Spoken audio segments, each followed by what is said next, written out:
Parang may nag-alab rito, parang nakita tayo ng parang, alam mo yung nakita ko ng dark, tas parang may sinindihang posporo kind of thing. It could be a flame, it could be a pag-alab, no? And the color is like pinkish red, so it looks like love.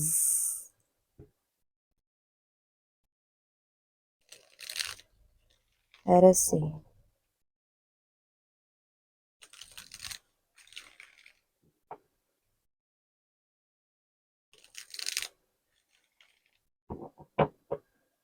Okay, let us see.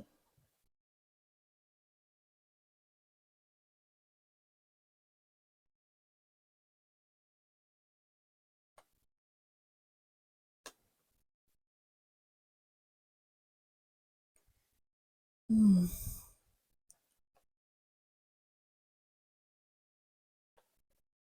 Oh,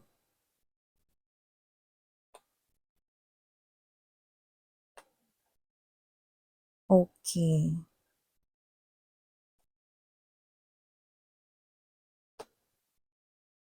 Part of the reading is the Eight of Cups energy.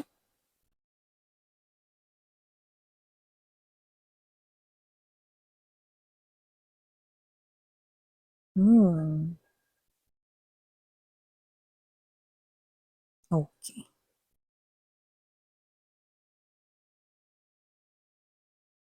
Hi and hello there, collective! Kamusta po kayo? Ako po si Yan. Welcome newbies, new subscribers. No, sana magstay din po kayo together with my pabalik-balik na mga viewers. At kung hindi niyo pa po knows, meron pa po tayong other channel. Ang link po ay nilagay ko sa description box ng reading nito.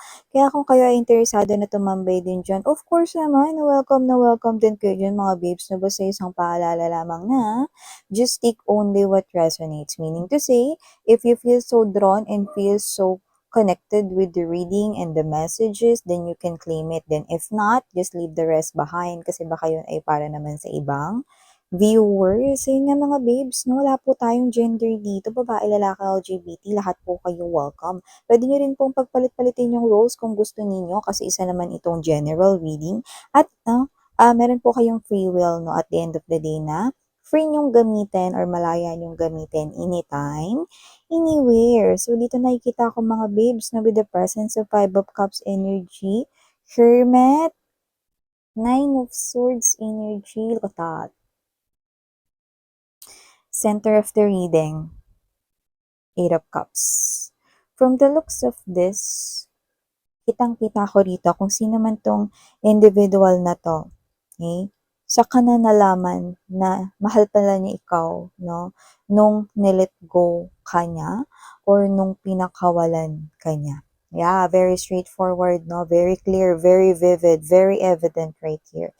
That this person right here is feeling like this. Wala tayong time period, but it could be already happening right now. More likely, yun na pinaka nakukuha natin. Sa iba, pwedeng tapos na to. No? Sa iba naman, pwedeng mangyayari pa lamang. But here, I do see that with the presence of this strong hermit to the Eight of Cups, this person here, sa kanya na nalaman, napagtanto sa sarili niya, mahal niya pala kayo nung pinakawalan kanya. Yan o, pwedeng naging kayo nitong tao na to. Like, this could be your ex-person right here. Pero may mga energies rin dito, mga babes, no, na parang at the middle of courtship or habang nililigawan niya kayo, no, pwedeng hindi niya itinuloy, pwedeng hindi niya kayo pinursu. Yan, no?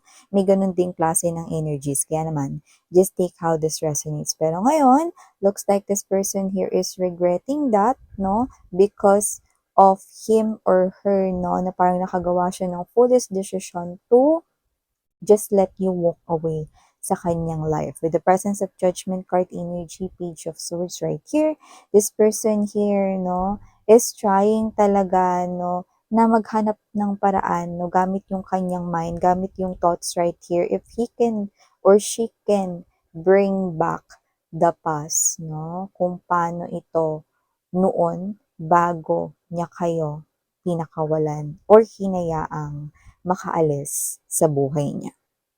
Mm.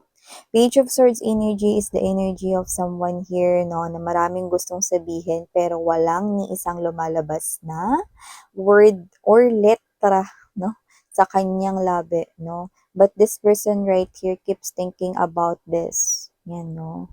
Yung judgment card energy, that foolish decision, kung pwede pa ba yun magawan ng paraan, pwede pa kayang maibalik yung nawala na, pwede pa kaya ritong maayos yung nasira na. Yan. So, nakita ko rito mga babes, no, that there's pain into this person's energy. Nasasaktan siya rito at posibleng hindi siya nakakatulog ng maayos. Okay? Magkaiba yun, no? Kasi yung iba nagpupuyat, di ba? Para manood ng mga K-dramas, C-dramas. Nag-e-enjoy manood ng mga movies, series, no, at kung ano-ano pa ng mga palabas, no. Pero siya, hindi po yun yung ginagawa niya. Pwedeng ginagawa niya yun, no, para lang ma-distract yung sarili niya rito, but it's not working here, sweetheart, because you are occupying, na-overwhelm ang kanyang thoughts, no. Ikaw, lahat ng sulok ng kanyang brain, ikaw yung kanyang iniisip, no. So, how can this person here concentrate sa mga palabas, movies, series, dramas, C-dramas, K-dramas, whatever. Okay? This person here cannot do that. Yan.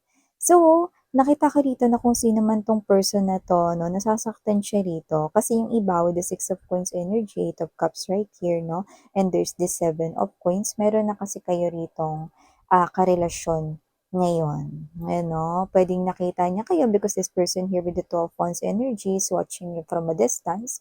So, it could possibly mean na posibleng kayo ay tinitingnan, binibisita niya rito paminsan-minsan, lalo na kung alam niya kung saan kayo nakatira at kung doon pa rin kayo nakatira, no, di mas nasusubaybayan niya kayo rito. No, this person here is not really appearing here as a stalker, okay? But this person here is the energy of someone na gusto lamang makita rito yung someone kasi nami-miss niya. And that someone happens to be you. Yan, no? Ikaw yon mga babes, no? And saddest part, unfortunately, this person here, yun lang yung pwede niyang gawin is to watch you from a distance, no? Hindi siya dito makalapit with the Page of Swords energy. A lot of words, no? Gusto niya ditong sabihin sa'yo, pero wala rito ni isa mang lalabas sa kanyang labi. Yan, no? And I do pick up right here that this person here is in pain because you are already giving to someone else. So, posibleng meron na kayo ditong bagong boyfriend, bagong girlfriend, or baka yung iba, married na kayo rito mga babes. So, like, you've literally closed this chapter with him or her and you moved on with another love, no? New love sa inyong life, no? At wala na ritong masasakit pa sa taong nagmamahal na makita yung taong minamahal niya na nagmamahal na ng iba. Ay, go, that's very painful, diba? Okay? Kasi, alam mo yon, no? This reminds me of that song, That Should Be Me, diba? So, parang nung may chance na siya yung minamahal mo, siya yung niningitian mo, na siya yung nagpapasaya, nagpapatawa sa'yo, no? Na siya yung nakaka-receive dito ng love and affection mo, na siya yung nakaka-receive ng pag-care mo, no? Lahat ng ginagawa mong actions for him or her, no? Even yung paggawa nyo rito ng baon para sa kanya, no? Even yung mga messages ninyo, no? This person here keeps on reminiscing that, no? Yun. Okay? And whether meron kang kakonek ngayon or wala pa, no? Pero, yung iba kasi sa inyo dito meron ng kakonek na iba naman pwedeng wala pa kayo ngayong new love, pero you're open na for love, yan, no? And with the presence of this Four of Cups energy and the Page of Cups right here, this person here really wants to offer you again this love offer. But he or she aren't sure if you're gonna take this cup once again. But this person here keeps on sending me messages like, Miss Yantal, that collective nakshis of yours na this cup that I'm offering is different from what I've offered sa kanya before. I'm no longer that person who used to let him or her go. Yan, hindi na daw po siya yung tao na mag-let go sa inyo, no, ngayon, okay? So, that is the very foolish decision that he or she had made in the past. And this person here is regretting that big time. Yeah.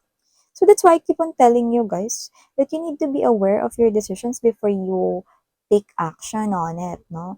Or before you make gawa that decision, okay? If you can rethink of it, no, reassess it, no, multiple times, then you can. Okay? Pwede mong gawin yon. Okay? Kaya mong gawin yon para maging sigurado ka sa gagawin mo, para hindi ka mag-come up sa isang foolish decision. And now, it's too late for this person here, especially if you are now inside a new love. It's also too late for this person here if you are now in love with someone else. Whether kayo na nun or hindi pa, it's too late na. Okay? Iba dyan sa inyo, pwedeng single pa kayo and you're not in love with someone else. I guess it's too late na. Because this is you. Your energy right here is not also someone na energy mo nung kakonek mo pa siya. Kaya itong cup na gusto niyang i-offer sa'yo na brand new cup raw, yan o, coming from your ex-person right here or coming from that someone na hindi naman naging kayo pero right at the middle of being affectionate with you, posibleng naduwag siya, natakot, hindi niya na kayo pinurso.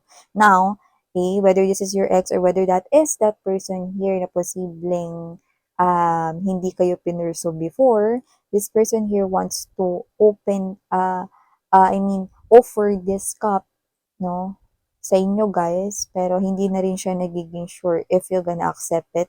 Four of Cups, Two of Swords energy. In the future, I'm seeing this person here watching you still from a distance. Seven of Wands energy to the Nine of Wands, no, there's consistency that he or she will keep on doing that, no?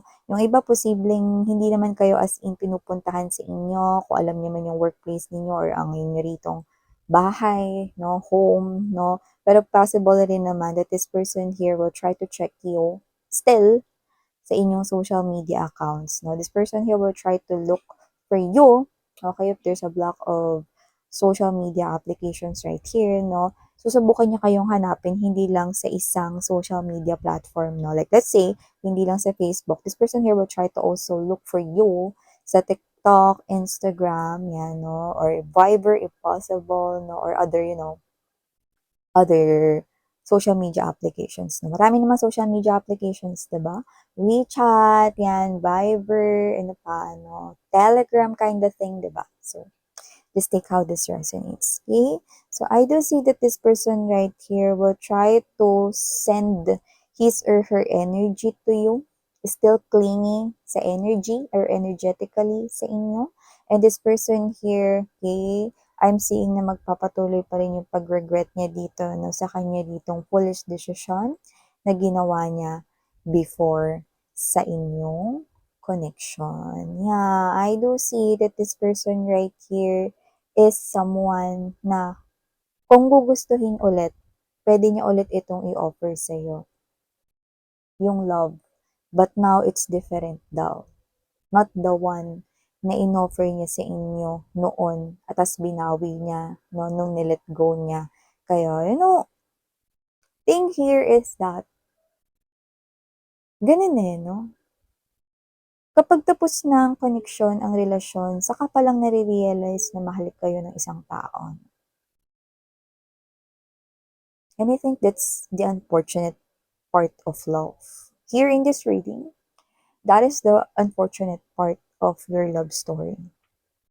Because this person here tends to be with you, okay? Pero possible na hindi niya yun na-appreciate during that time. Or maybe during that time, you love this person more kesa sa paano kanya rito love.